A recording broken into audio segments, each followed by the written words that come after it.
In every life, there are shadows we struggle to leave behind.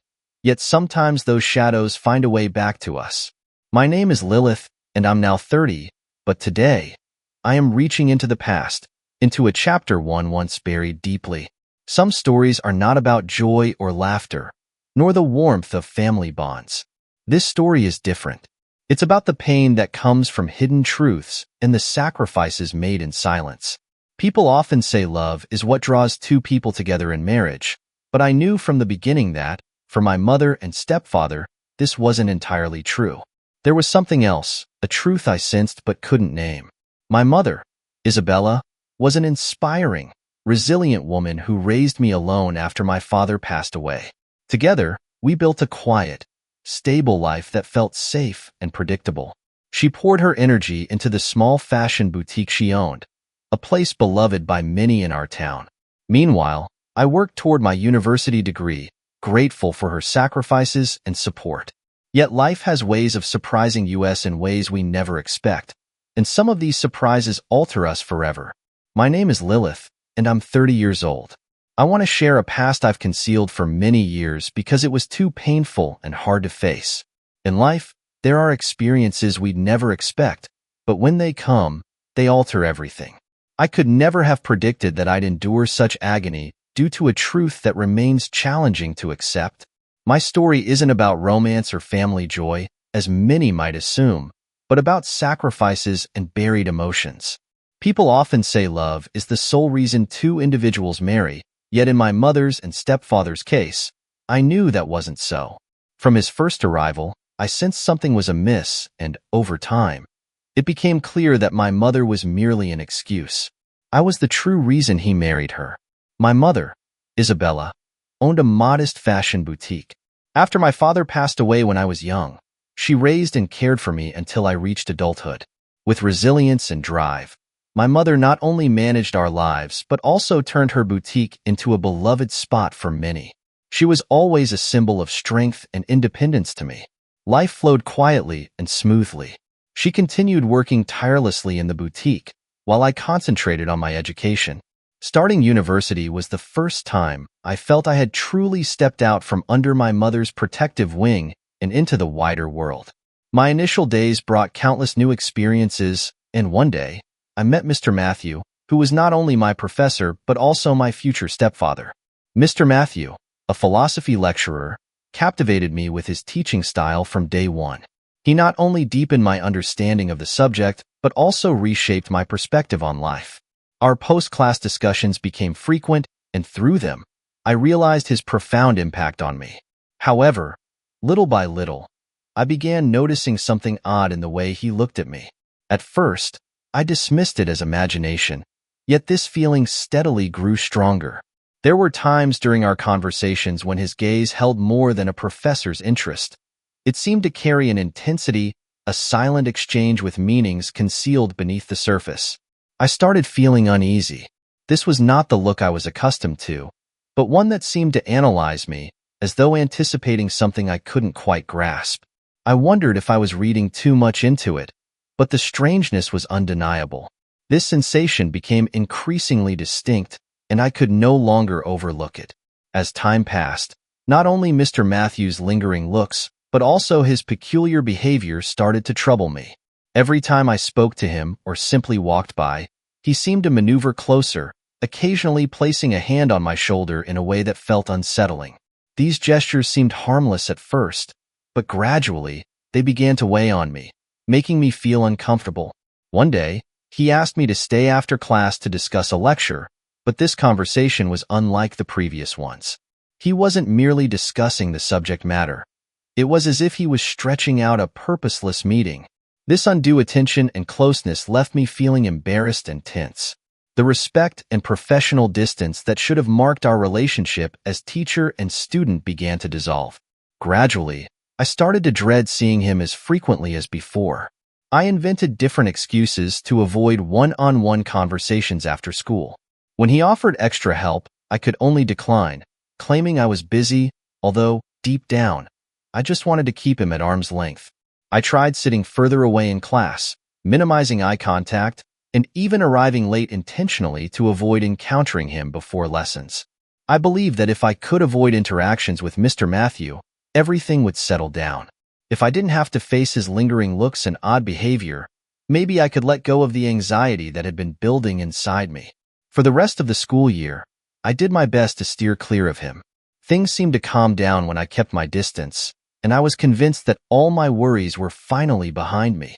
However, I never anticipated that the sense of safety I had crafted would be so temporary. After a year of studies, when I returned home, I noticed something different about my mother. She seemed happier than usual. Her eyes sparkled when she spoke, and she occasionally laughed to herself, as though holding a secret joy. I began asking questions, but she only said that life was improving and that she was happy. Then, one evening, as we sat in the living room, my mother settled beside me, her face radiant, her eyes glistening with undisguised happiness. She began to tell me something important, that she had met someone special and wanted me to meet him. Seeing the joy in her every expression, I felt happiness for her, too.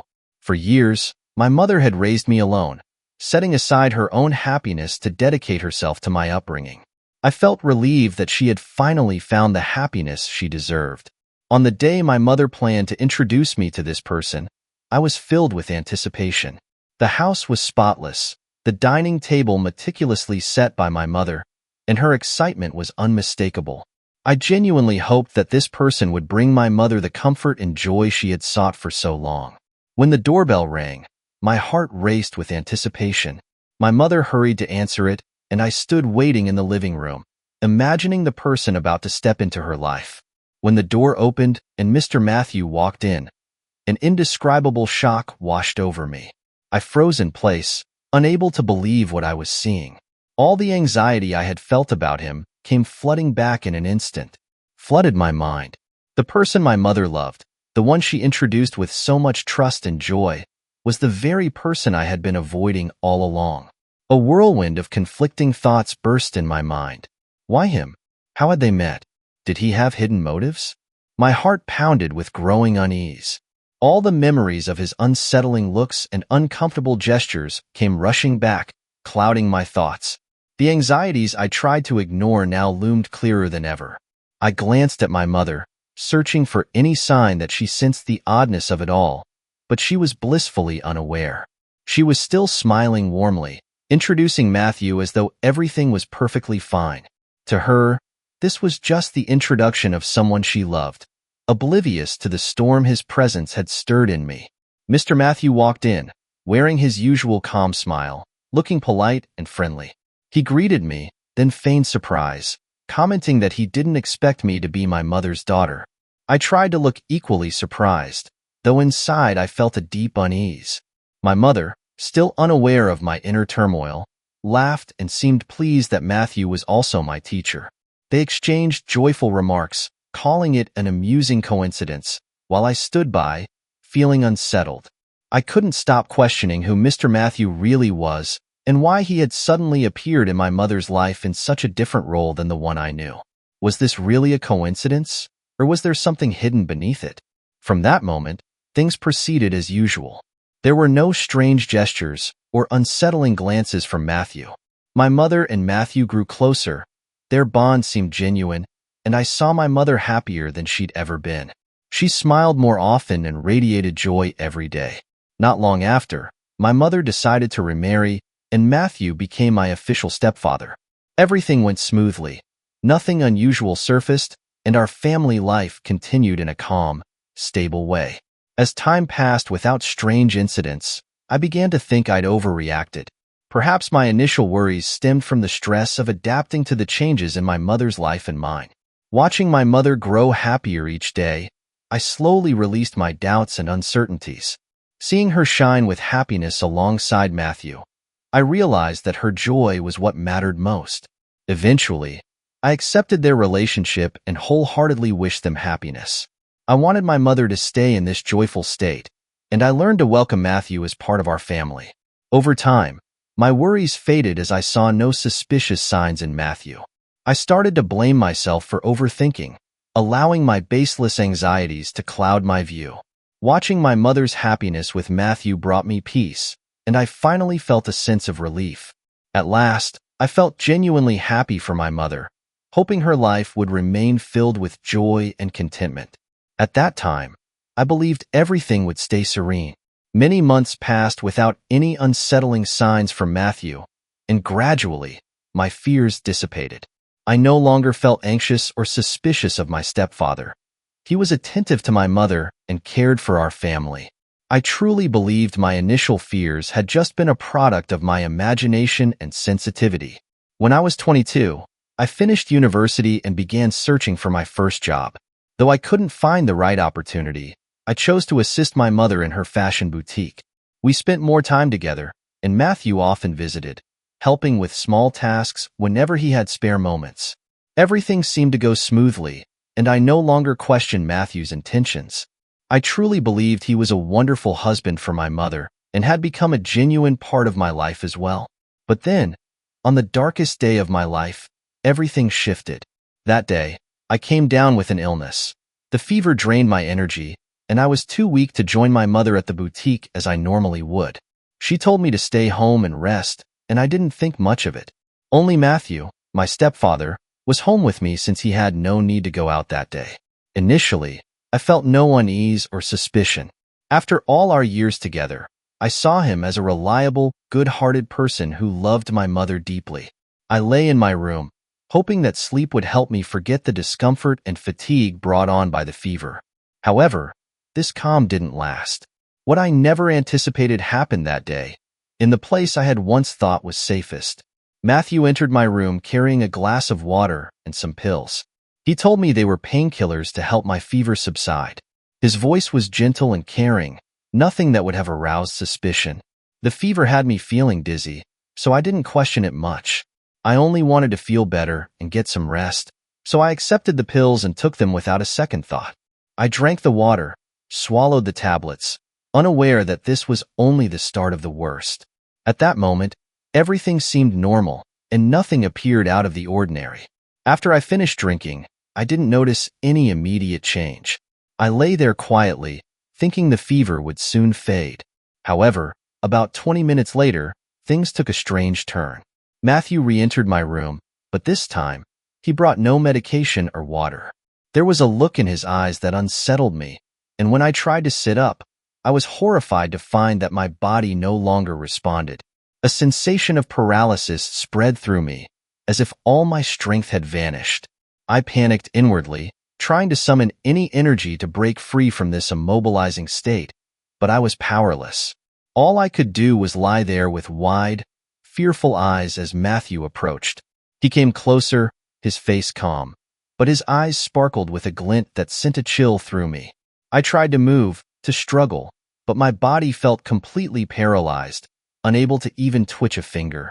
This feeling of helplessness filled me with dread, but that fear deepened as he leaned in, his face uncomfortably close to mine, and he smiled.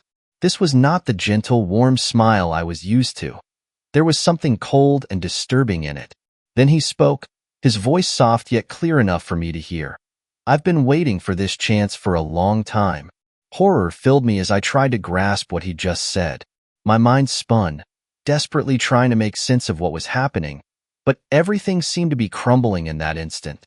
The suspicions and doubts I'd once pushed away now felt devastatingly real, and I understood that the nightmare I had thought was merely a figment of my imagination had materialized into reality.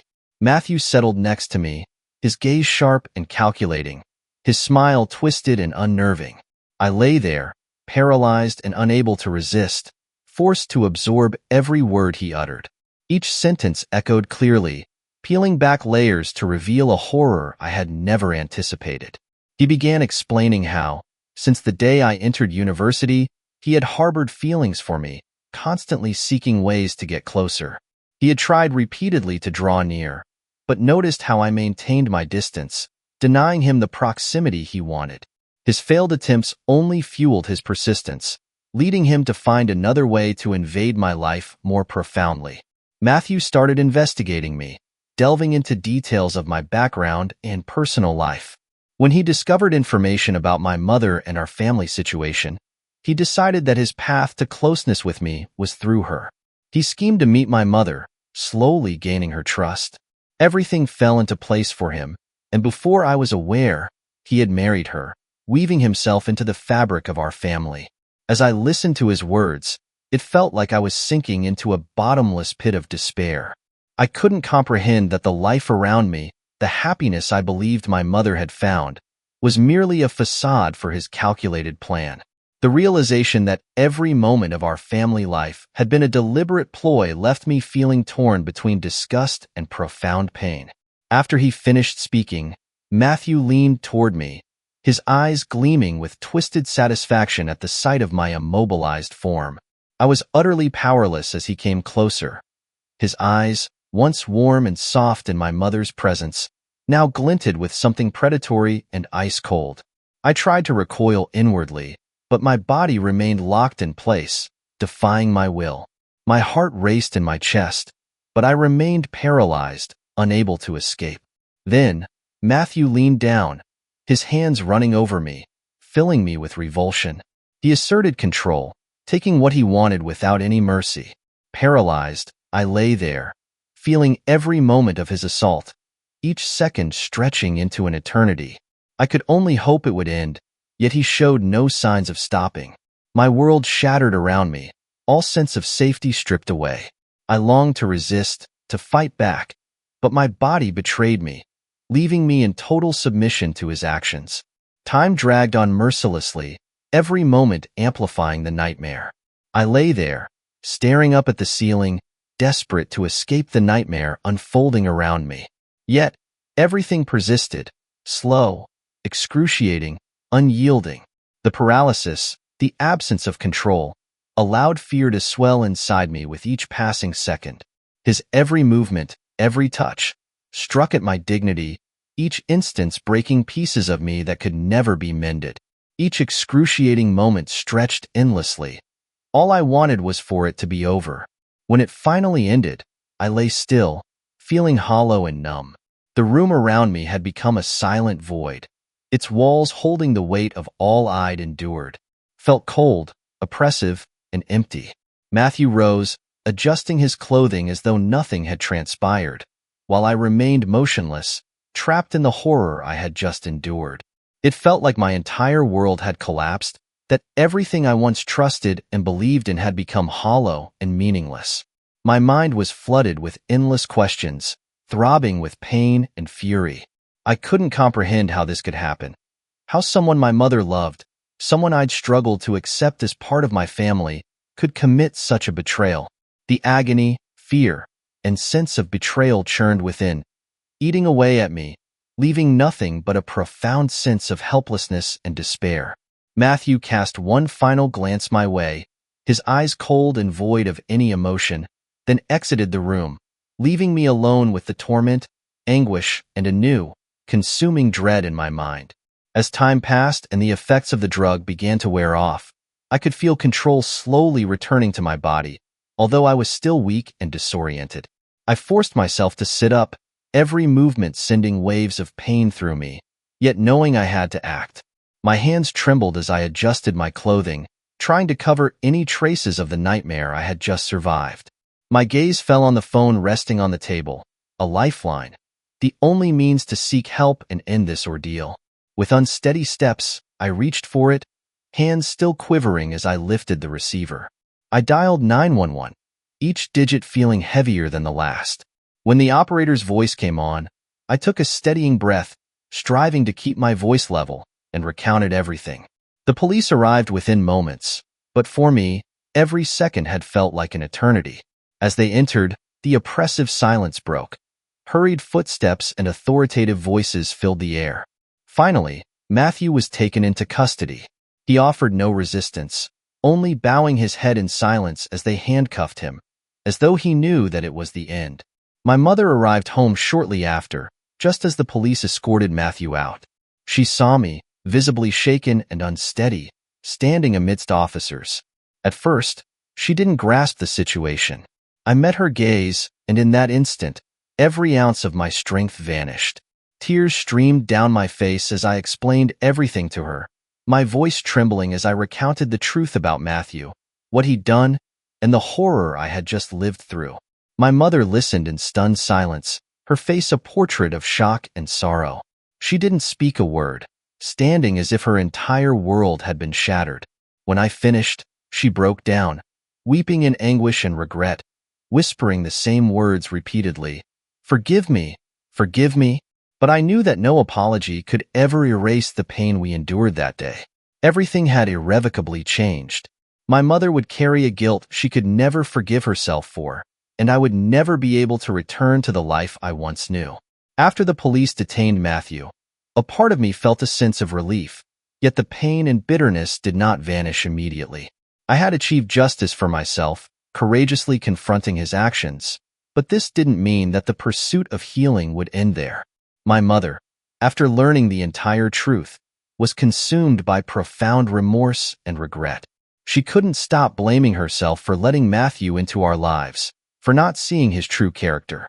She chose to leave the house we'd shared and temporarily close her fashion boutique, seeking some semblance of peace and clarity. Matthew was sentenced, and I knew I would never see him again. But even this was insufficient to erase the marks he had left on my heart. He had shattered a piece of my life, and no matter how many days passed, the pain lingered, a scar that might never fade. From these terrible events, I understood that silence is never the solution to pain or fear. Confronting the truth head-on, however excruciating, is the only route to inner peace. Suppression and secrecy only prolong suffering, gnawing at one from within. I also realized that, even though my mother was unaware of what had happened, her trust in Matthew, and in my silence, led to unimaginable consequences. Communicating feelings and thoughts with loved ones is crucial. If I had found the courage to speak up when I first sensed something was amiss with Matthew, perhaps events would not have escalated so far. Although Matthew faced justice and my mother acknowledged her mistake, our lives did not resume as they once were. I have to learn to live with the sorrow, with the haunting memories of the past, and to seek calm from wounds that are slow to heal. My mother, too, has her journey, learning to forgive herself. Life moves forward, and while I cannot foresee what lies ahead, one thing is certain: I will no longer stay silent. I will keep moving, regardless of how arduous the road may be. Regret and pain may shadow me, but I know I have begun the path toward healing, and although the journey is long and demanding, I will not remain a victim of silence.